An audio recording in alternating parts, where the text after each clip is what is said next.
今天买了3斤金桔，我们来做金桔蜜饯。把这个蒂头掰去，加入盐，还有淀粉，浸泡10分钟，再清洗干净。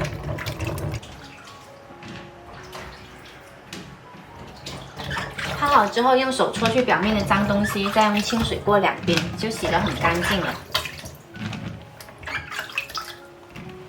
洗好了，对半切开。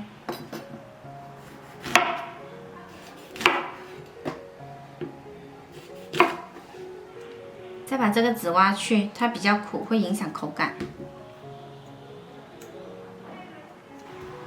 接着我们来准备一个锅，加入1碗清水，还有400克冰糖，再把金桔倒进来，先调中小火煮开。煮开了就可以翻动一下，你看已经煮出来很多水了。在煮的过程中呢，我们也要多翻动，这样才不会粘底。最后我们是要把这个金桔呢熬到成透明状，大概全程需要1个小时左右。后面水比较少的时候呢，火就不要太大了。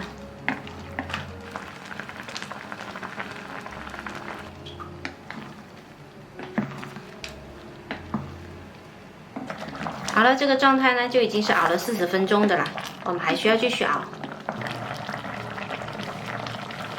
又继续熬煮了10分钟，现在呢水分已经完全熬干了，这样子就可以了。关火，然后切口朝上，放在烤网上面，放到烘干机里面去烘烤2个小时，把水分烘干，或者可以直接太阳晒干。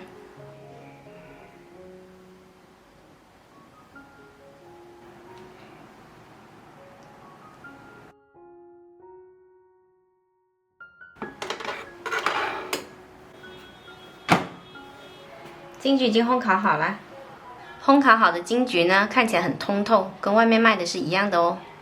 金桔放凉了之后呢，我们给它裹上一层细砂糖，用密封罐装起来，随吃随拿，记得要密封好哦。自己做的没有添加，可以保存1个星期左右。这款金桔蜜饯呢，吃起来 QQ 糯糯的，甜中带一点点微酸，好吃又不上火，特别适合小朋友哦。喜欢的朋友可以试一下哦。